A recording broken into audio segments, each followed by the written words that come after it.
ثم جعلناك على شريعة من الأمر فاتبعها ولا تتبع أهواء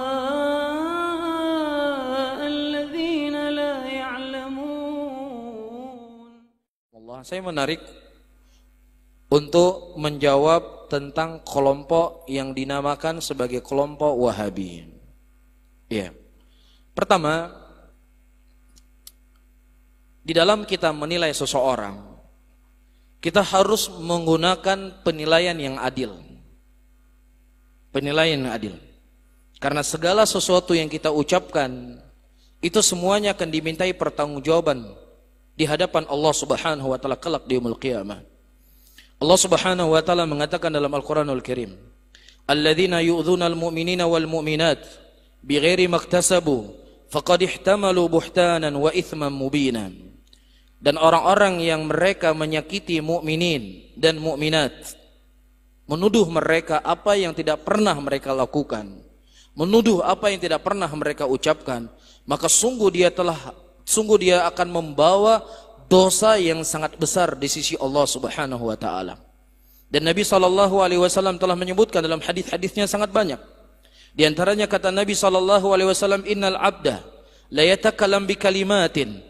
Ada seorang hamba yang dia berbicara dengan sebuah kalimat, yang kalimat itu membuat Allah Subhanahu wa taala murka, dan kemudian dia digiring ke dalam nerakanya Allah Subhanahu wa taala dikarenakan satu kalimat.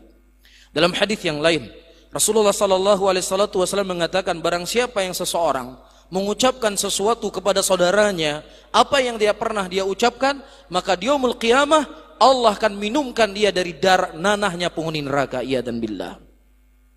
Ini satu sisi. Sisi yang kedua, di dalam Islam kita dilarang untuk memuji orang yang tidak pantas untuk kita puji. Kita dilarang untuk melarang membela orang yang tidak pantas untuk kita bela. Rasulullah sallallahu alaihi wasallam menyebutkan dalam hadisnya, la'anallahu awal muhditha. Allah melaknat orang-orang yang melindungi orang-orang berbuat dosa, melindungi orang-orang yang berbuat amalan-amalan baru. Ini tidak dibolehkan. Jadi kita tidak boleh mencela orang yang tidak boleh kita cela, dan sisi lain kita tidak boleh memuji orang yang tidak pantas untuk kita puji. Jadi hati-hati. Ini dua-duanya dosa. Ini dua-duanya terlarang dalam agama. Oleh karena itu, di antara cara yang paling terbaik di dalam kita menilai seseorang adalah dari ceramah-ceramah yang dia sampaikan. Ya, orang-orang yang berbicara kepada Muhammad bin Abdul Wahab hari ini, saya jamin mereka tidak ada satupun yang bertemu dengan Muhammad bin Abdul Wahab. Tidak ada satupun yang mendengar ceramahnya, karena mungkin pada waktu itu tidak ada rekaman, tidak ada video. Iya, tinggal bagi kita sekarang kita menilai pemikirannya, jalannya itu dari kitab-kitabnya. Iya, dia menulis kitab sangat banyak. Mulai dari Ushulul Tsalatsa, Qawaidul Arba, Ushulus Sittah, Kitabut Tauhid, Kasyfus Syubhat. Ya, dan juga dalam masalah fikih. Dan cucu-cucu beliau, ya, di antaranya Muhammad bin Qasim, muridnya cucu beliau, menyusun sebuah kitab dengan judul Ad-Durrus Saniyah. Ada 17 jilid. Ada di sana kitab-kitabnya berjudul Fatwa Ulama'in Najd. Ya, inilah kitab-kitab yang bisa kita jadikan rujukan untuk menilai apakah laki-laki ini boleh kita cela ataukah boleh kita bela. Ya, kita posisikan dia. Yang pertama, dia itu bukan nabi kita, ya. Nabi kita Muhammad ibnu Abdullah ibnu Abdul Muttalib sallallahu alaihi wasallam. Ini harus kita fahami bersama-sama. Selain daripada nabi kita, Nabi Muhammad sallallahu alaihi wasallam, ucapannya bisa diambil dan ucapannya bisa ditolak. Sebagaimana kata Imam Malik rahimahullah, al-qaul yuqbal wa yurad la sahibu hadzal qubur. Ucapan seseorang itu bisa diambil dan bisa ditolak kecuali pemilik kubur ini. Kalau seandainya Imam Malik berbicara di zaman tabi'in, boleh kita mengambil ucapan siapapun kecuali ucapan Nabi sallallahu alaihi wasallam, apalagi ucapannya siapa? Muhammad bin Abdul Wahab. Dia bukan siapa-siapa kita, bukan nabi kita. Ya, cuman yang ingin kita bahas, boleh nggak dia kita cela atau boleh nggak kita memuji? Kan itu jadi masalah. Nah, inilah cara yang ilmiah, cara yang adil kita menilai laki-laki ini. Kita lihat dari kitabnya, apa yang keliru dari pembahasannya, apa yang keliru dari yang dia tulis, apa yang keliru dari dia fatwakan. Kemudian kita ambil, kita timbang dengan Al-Quran dan Sunnah. Kalau seandainya apa yang datang dari Al-Quran dan Sunnah menyelisih apa yang dia ucapkan, kita buang ucapannya ke tong sampah. Nggak perlu kita dengan ucapan dia. Nggak perlu, karena dia bukan Nabi kita. Ya, cuman harus dengan adil. Apa ucapannya, apa dalilnya, ucapannya itu keliru, apa dalilnya, ucapannya salah, kan begitu. Tapi kalau seandainya cuman sekedar dia salah, dia nggak betul, dia begini, dia begitu, kata Syekhul Islam, kalau seandainya membantah hanya cuman sekedar cacian, makian, atau sekedar membentuk opini, siapapun itu bisa melakukannya. Kita pergi ke rumah sakit jiwa, hai orang pungo kah pungosit, kan gitu. Kalau cuma sekedar bantah kan, siapapun bisa membantah. Anak kecil, bandel kali kamu juga bandel, semua bisa. Tetapi bagaimana seseorang itu membantah dengan bantahan ilmiah?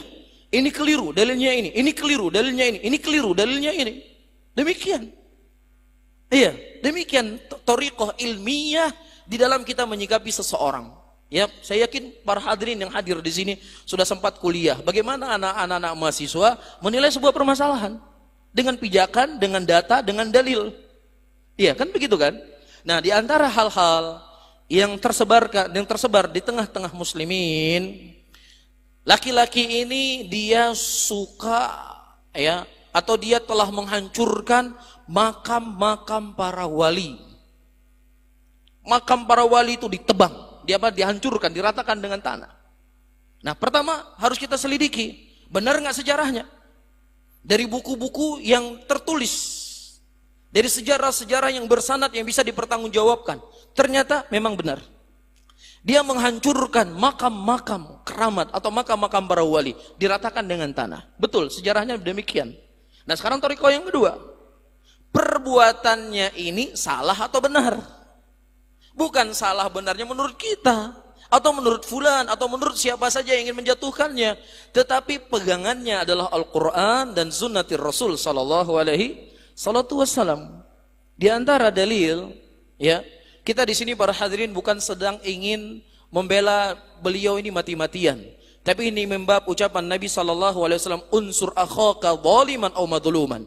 Tolonglah saudaramu yang terdolimi dan yang mendolimi. Para sahabat bertanya, ya Rasulullah, kami faham orang yang didolimi itu kita tolong, tapi bagaimana caranya menolong orang yang mendolimi? Pertanyaan yang cukup wajar ya dari sahabat Rasulullah.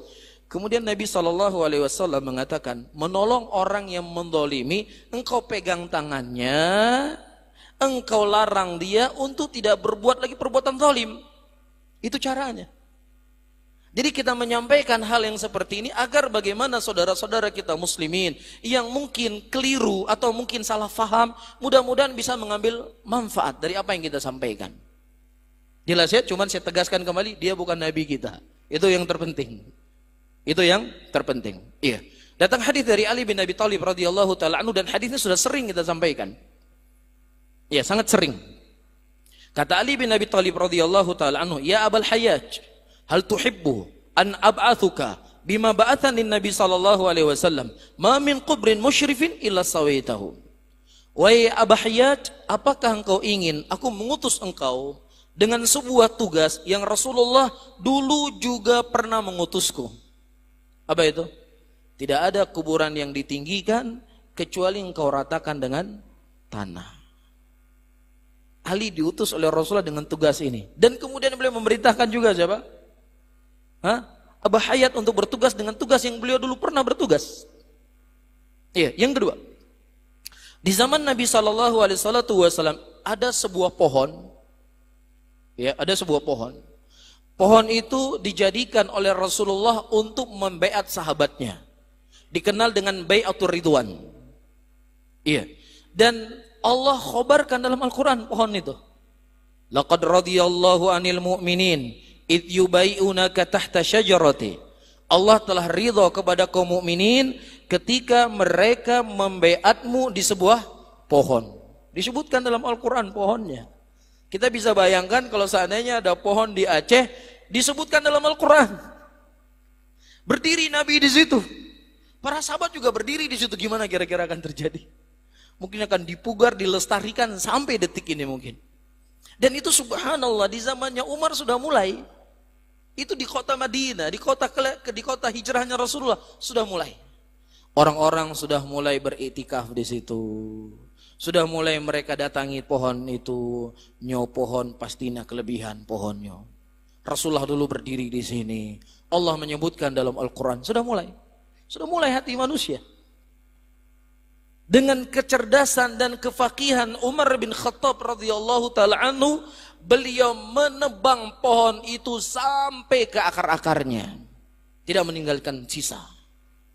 Apakah berani kita mengatakan Umar bin Khattab tidak memuliakan warisannya para nabi? Tidak memuliakan pusaka, tempat-tempat bersejarah, tempat-tempat yang dimana Rasulullah berdiri di situ? Berani kita mengatakan demikian? Siapa yang berani? Tentunya orang-orang yang mencintai para sahabat nggak berani akan mengucapkan ucapan seperti ini. Tapi itu yang dilakukan oleh Umar bin Khattab. Karena di antara isu-isu yang disebarkan, semua monumen, tempat-tempat bersejarah Rasulullah itu dihancurkan semuanya dan lain sebagainya. Itu dikhawatirkan para hadirin akan didatangi oleh orang-orang yang kemudian mereka akan beribadah di tempat tersebut dan terus akan kita khawatirkan akan terjerumus ke dalam kesyirikan. Dan ketiga, di zaman Umar bin Khattab radhiyallahu taala anhu pada waktu itu, Abu Musa al-Asy'ari mengirim surat kepada Umar bin Khattab. Diketemukannya jenazah seorang nabi yang bernama Nabi Daniel. Jadi nabi ini dikeluarkan ketika musim kemarau untuk beristighatsah agar diturunkan hujan kepada mereka. Ketika Abu Musa al-Asy'ari dan muslimin pada waktu itu berhasil memerdekakan negeri tersebut menjadi negeri Islam, beliau mengirim surat kepada Umar bin Khattab. Apa yang kami lakukan dari jenazah ini? Apa yang dilakukan oleh Umar? Apakah Umar berkata, ya Abu Musa al-Asy'ari, ini sejarah seorang nabi, kamu jaga, kamu kubur di sebuah tempat, kamu pugar, kamu tinggikan kuburnya, kamu buat jalan yang baik supaya orang tahu di mana para nabi itu dikuburkan. Kan begitu? Tapi tidak. Umar bin Khattab berkata, ya Abu Musa al-Asy'ari, kuburlah jenazah nabi ini, yang tahu hanya dirimu dan sahabatmu saja. Jangan ada orang ketiga yang tahu. Carilah di sebuah tempat, kamu korek di sana beberapa kuburan, dan di antara sekian kuburan, disitulah kamu kubur Nabi tersebut. Dihilangkan jejaknya sampai ini nggak ada yang tahu siapapun. Untuk apa? Untuk menjaga hati muslimin.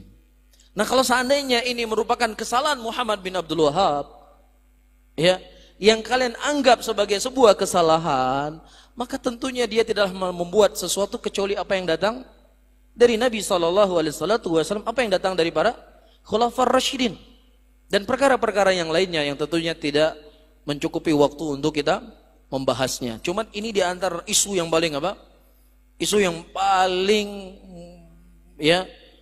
diserap oleh muslimin, yang kemudian menuduh dia ini seorang Zionis Yahudi yang ingin menghancurkan Islam, yang ingin memecah belah muslimin, dan beraneka ragam isu-isu. Dan mudah-mudahan apa yang saya sampaikan sedikit ini bisa memberikan motivasi untuk kita semuanya berhati-hati di dalam menyikapi seseorang. Orang yang sudah jelas kafirnya, Fir'aun al-la'in, Fir'aun yang terlaknat, yang dia mengatakan ana rabbukumul a'la, saya adalah Tuhanmu yang paling tinggi. Ini bukan hoax. Ini berita yang Allah beritakan dalam Al-Quran. Dia mengaku dirinya sebagai nabi. Ada orang yang lebih kafir dibandingkan Fir'aun di muka bumi ini? Kalau seandainya Anda menganggap Muhammad bin Abdul Wahab itu salah, saya yakin kesalahannya menurut Anda tidak sebesar kesalahannya siapa? Fir'aun. Tetapi apa kata Allah dalam Al-Quran? Idhaba ila fir'auna fa innahu tagha faqula lahu qawlan layyinan la'allahu yatadhakkara aw yakhsha. Wahai Musa dan Harun, pergilah engkau ke tempat Fir'aun, karena sesungguhnya dia sudah melampaui batas. Dan ucapkanlah kepada Fir'aun ucapan yang baik, ucapan yang lembut, ucapan yang sopan, agar mudah-mudahan si Fir'aun ini bisa bertobat. Begini kata Allah dalam Al-Quran kepada Fir'aun. Agar Musa menyampaikan sesuatu dengan baik, dengan lembut. Yang kesalahan Fir'aun itu nggak ada satupun di muka bumi ini orang yang sesatnya seperti sesat Fir'aun. Tapi begini perintah Allah Subhanahu wa Ta'ala. Bisa difahami ya? Mudah-mudahan Allah memberikan hidayah kepada kita dan juga kepada saudara-saudara kita muslimin. Amin ya rabbal alamin.